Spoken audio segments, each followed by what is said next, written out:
Welcome in on a Wednesday night. Hope you're doing well. Got some Gamecock updates to get to, but first, how about that new Christmas tree? Well, old Christmas tree, new. It's a new Gamecock tree. I tried something new this year here in my little sunroom. We created. We went from having zero fake trees in the house to three fake trees in the house. We got this one. I got one in my daughter's room, and I got now one in my bedroom. Thank you to the family for all wanting to get rid of their fake trees at one time, and we took them in. So last year, I think this was a Grinchy Christmas tree. This year, I've got a little Santa here with the football and a little Gamecock stocking. There's a little Santa, Gamecock Santa up here, a little wreath. And then these are really cool.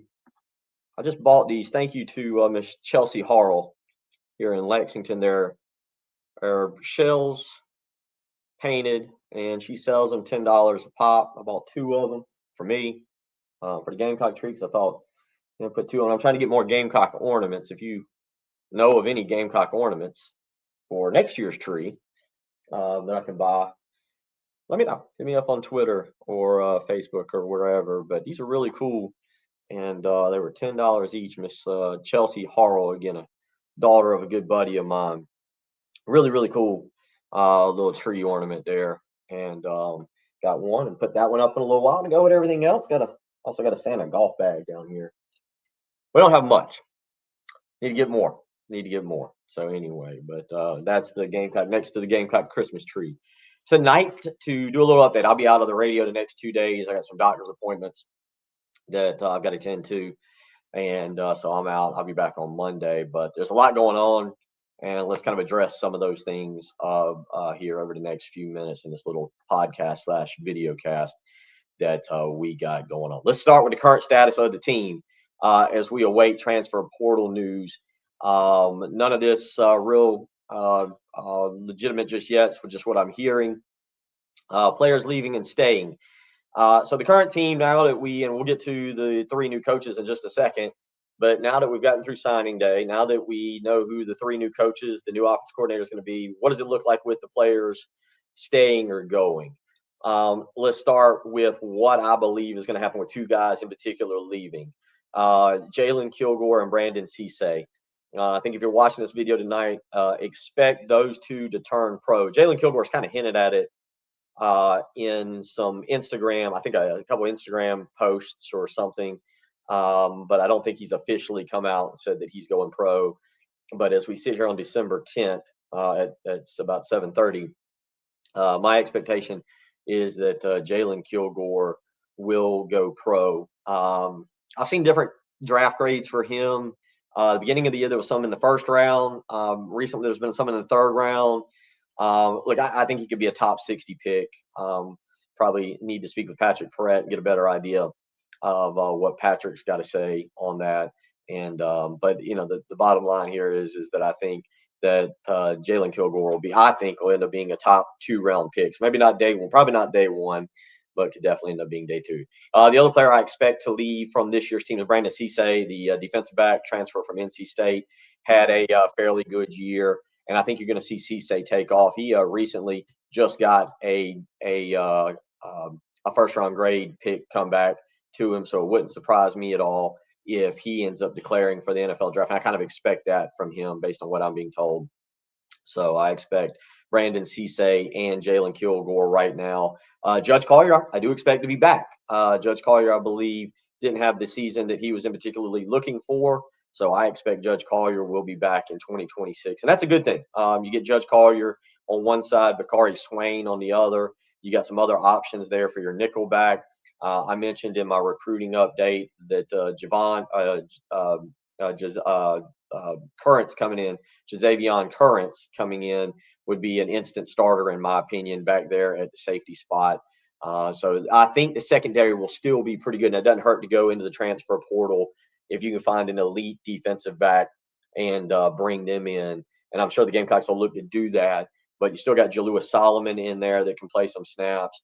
We'll see if Khalil Barnes is leaving Clemson. But the kid out of Grimsley High School that I really liked in my last update, it's a recruit. has a chance. Might be Kosi Barnes. Now that I say it out loud, I'm confusing myself. But we'll see if he comes in and is able to make an impact as well. But I think the secondary will be fine, even with the loss of Kilgore and with the loss of Brandon Cisse. And again, give a lot of credit to Torian Gray and Shane Beamer for landing Jalen Kilgore. This young man should have been a much higher ranked player coming out of high school. Kind of flew under the radar, didn't get the love he deserved.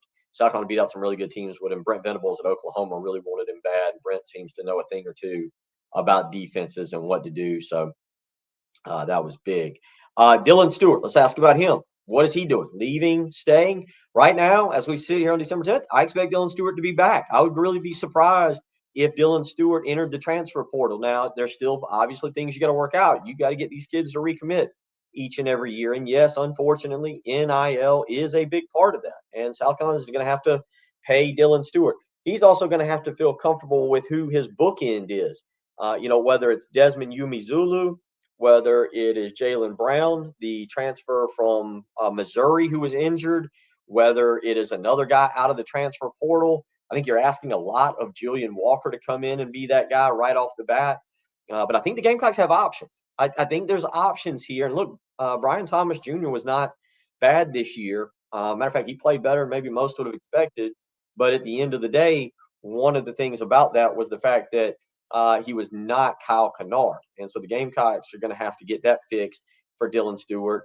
There was actually an article about this prior to the season about him being invested in keeping an eye on what was happening for the Gamecocks in terms of building a defense around him. So I don't think that this is set in stone. I would lean toward about 70 to 75% Dylan Stewart will be back, though, for the Gamecocks in 2026. And that'll be his final year before being a top 15 pick in the NFL draft.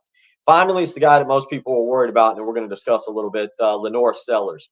As of today, I do lean toward LaNorris Sellers coming back again. I'd put him right there with Stewart, 70, 75%. I think the hiring of Kendall Briles, which is where we'll go with this right after this comment, or after these few comments, helps a lot with LaNorris. There's a particular player here I'm going to point to that I think is a selling point for LaNorris Sellers.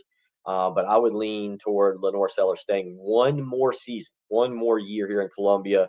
And quite frankly, if everything goes the way that it should, and that's obviously big, but if everything goes the way that it should, this would indeed be LaNorris Sellers' final year in Columbia. But right now, I lean toward him staying. We'll see when an announcement is set. He said after the Clemson game, he would make a decision after his exams, which are taking place this week. So I put him on the clock starting Saturday morning. Tyler and I did that on the radio show today, put LaNorris Sellers on the clock. So maybe we get official word from him coming up next week. What is he doing? Now, he doesn't have until both of them, any of them, all players have until January 2nd to really start making the decision. Remember, the transfer portal doesn't open up until January 2nd and runs for 2 weeks after that. So there's actually time on that. But if I'm Shane Beamer, I'm kind of pressing for an answer now because I got to make some decisions. We got to figure out what we're going to do here. And if Kendall Briles is going to get to work with LaNorris Sellers, or if I'm having to hit the transfer portal, or if we're developing Cutter Woods, I don't know if Aaron Nolan's in the mix. I would kind of rule him out on that situation right now, just based on let's go with what I think, not what I'm hearing, but with what I think. So I think it's either Cutter Woods or you're going to the transfer portal, and then you got to ante up some big bucks that might have been better dedicated to Dylan Stewart, obviously, and LaNorris Sellers. Maybe that's not the direction you want to go to ensure that Kendall Briles has a quarterback to work with in 2026. So there's four guys, particularly Kilgore, Cisse, NFL. I think you say goodbye to them. Thank you for what they did. Bye-bye. Dylan Stewart, LaNorris Sellers, big, open-armed hug. Welcome back. That's as we sit here again on December 10th. Roughly around 7:30. All right, let's get into the coaches here. Obviously, everybody was waiting on this. Now, I tried to explain to people that would text me. They wanted to make these three hires known all at the same time. There's a board meeting in the morning, 9 a.m., that will make this official, and Kendall Briles will be the brand new OC. That was done a few days ago. For all of you that freaked out and was like, what's it taking so long? Why so long? Oh, my goodness, he moves so slow. That wasn't the problem. Okay, that wasn't the problem. Kendall Briles has been in South Carolina's camp for several days through the weekend. What is Kendall Briles bringing? A veer and shoot offense. I don't know what that means. Put up points, right? Put up damn points. That's what it means. The comparison I'll use here's the thing. When we talk about getting Lenore Sellers back, what we do know is Kendall Briles has run offenses at other places. The two that stand out is Florida State and Arkansas, because I know he ran those independent of anybody else. He was at Florida Atlantic with Lane Kiffin, but we know Lane Kiffin kind of does his own thing. It's hard to tell who's running it. I know that he was at TCU with Sonny Dykes, but Sonny Dykes runs a variation of the air raid, and I don't know how much Sonny Dykes wanted to veer from what he was doing in South Carolina at the University of South Carolina. He will run the veer and shoot offense, which he did at Arkansas, which he specifically did at Arkansas. Sam Pittman was an offensive line coach prior, while being a head coach, but Sam Pittman was not meddling in that, and therefore Kendall Briles got to run what he wanted to run. And I say that because the guy that we look at that is the comparison is KJ Jefferson. Well, in 2022, which was a year that the last year that Kendall Briles was there, KJ Jefferson, that was his last year there too, by the way. KJ Jefferson put up 2,648 yards passing on 204 passing completions with 300 attempts. 204 of 300, 2,648 yards. KJ Jefferson threw for 24 touchdowns and 5 interceptions. Now, it should be noted, by the way, I was actually surprised when I saw these numbers. Touchdowns, interceptions are a little bit not what you would hope, but Lenore Sellers' numbers this year weren't ridiculously bad. Not as bad as I thought they would be. 178 for 293. Not great, by the way. Not great, but 178 of 293. 2,433 yards. Now, a lot of those coming in the final couple games there, but 13 touchdowns, 8 interceptions. That wasn't great. But you see kind of some comparisons there. But KJ Jefferson, a big physical running quarterback comparative to Lenore Sellers. Let's look at the rushing attempts there. Lenore Sellers this past year, 149 yards under Mike Shula. In 2022, under Kendall Briles, it was KJ Jefferson with 158 rushing attempts. Again, close. Big difference. KJ Jefferson and Kendall Briles' offense put up 640 yards and 9 touchdowns. Lenore Sellers this year, some of the sack yardage, mind you, 270 yards, just 5 touchdowns. I think that's the biggest area, along with playing at a faster pace. And that is a big deal. Tempo for Kendall Briles, playing at a faster pace. One thing Kendall Briles has pointed out in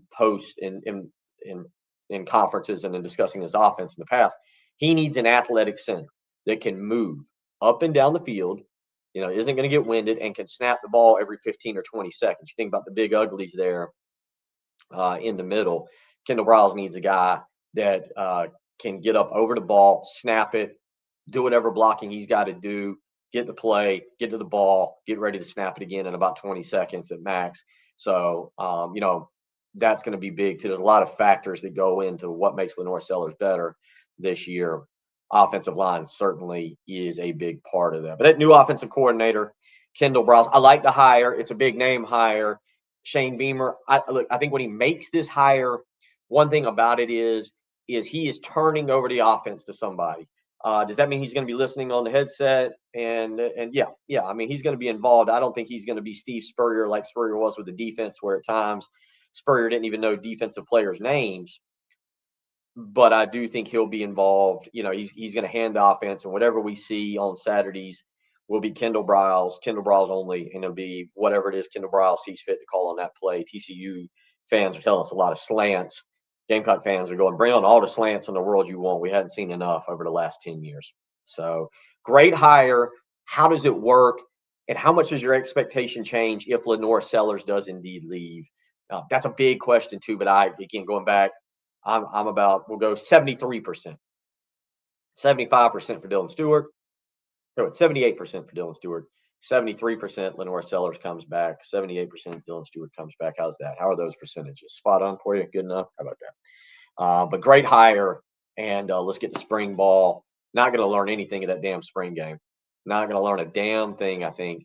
And quite frankly, in the first 2 games against Kent State and Towson, I'm not sure what we learned, aside from just the pace of the offense. But game 3, we'll see who game 3 is tomorrow night on the SEC Network, they'll release the SEC schedule for 2016. So you make sure you can tune into that instead of watching me.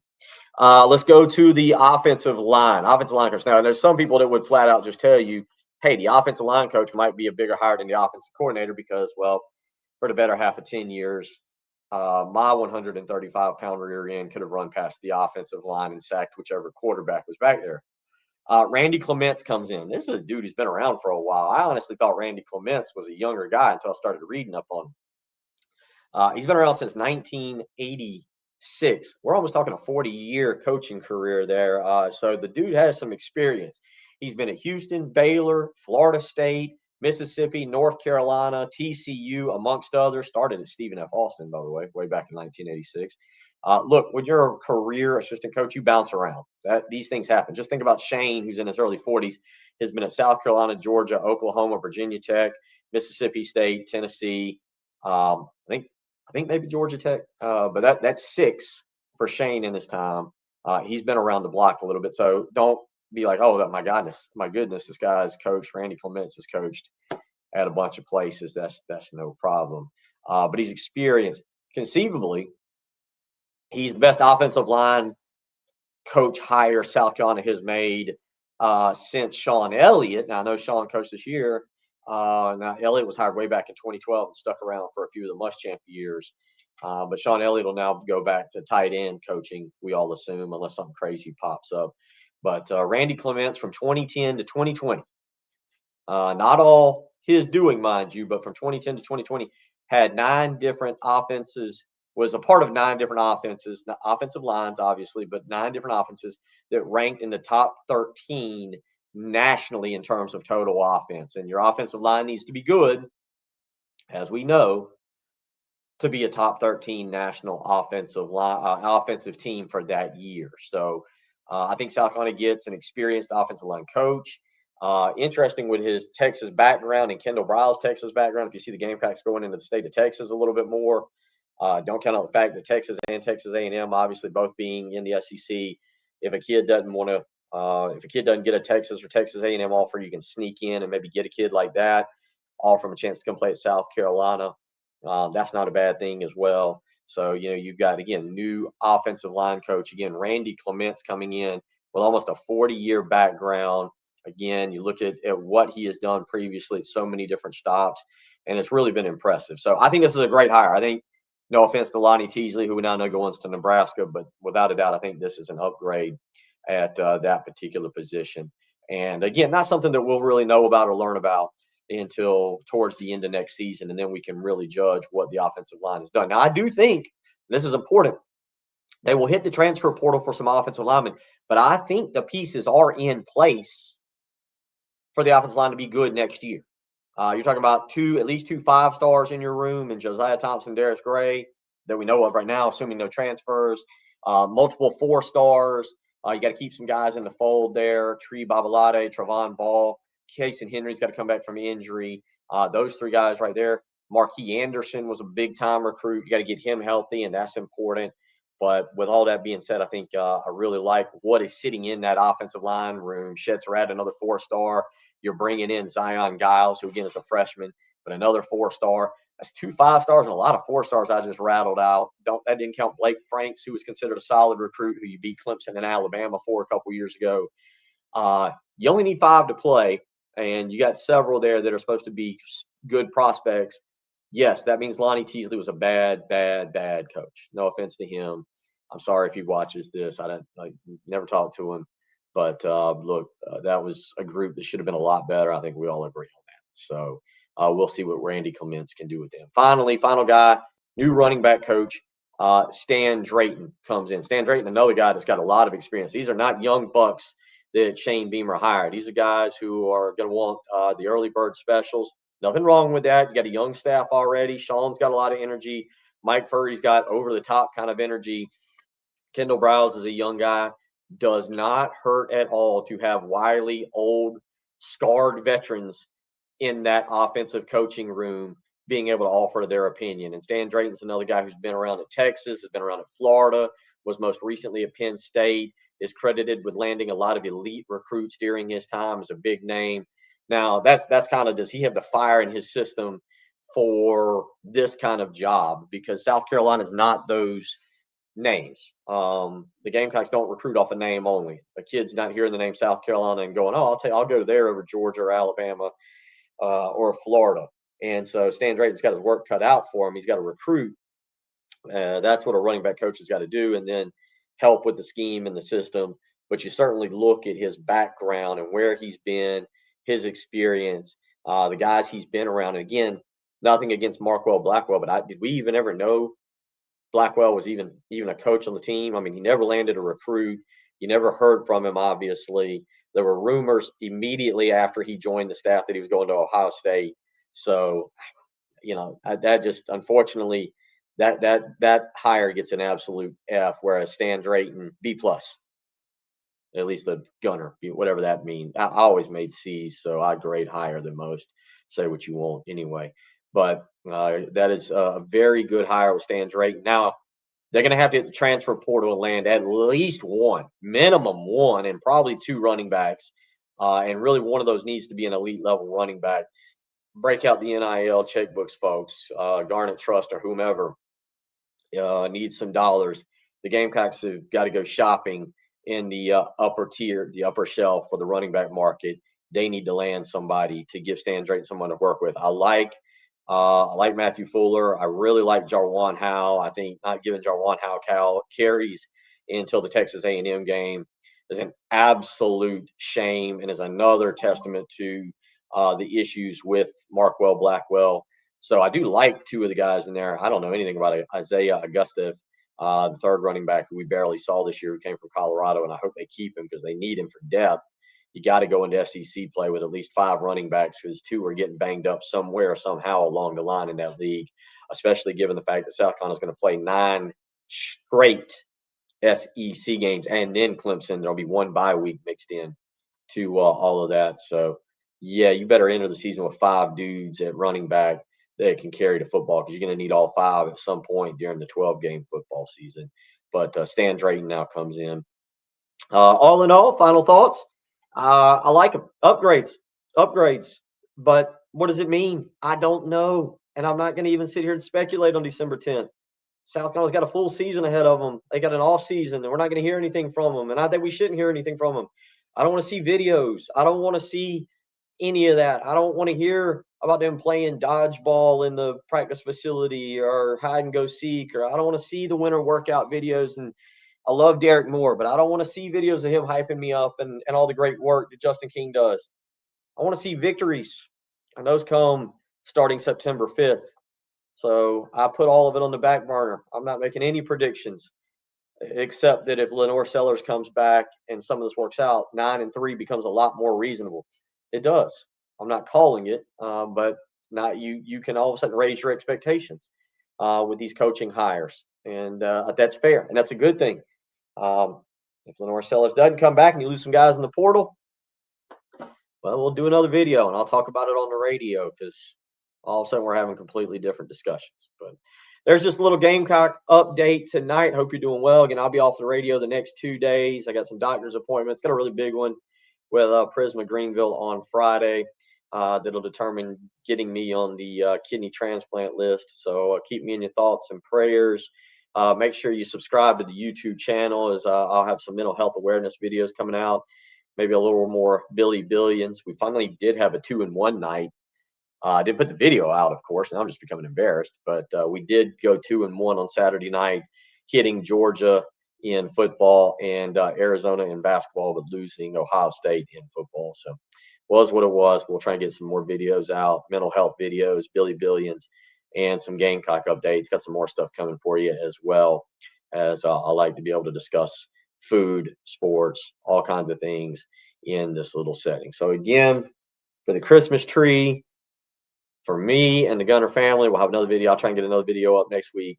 Y'all have a great evening, a great rest of the week, and we'll catch up soon. There is some Gunner thoughts on South Carolina football, who's staying and leaving, and 3 new coaches. Take care and have a great Wednesday night.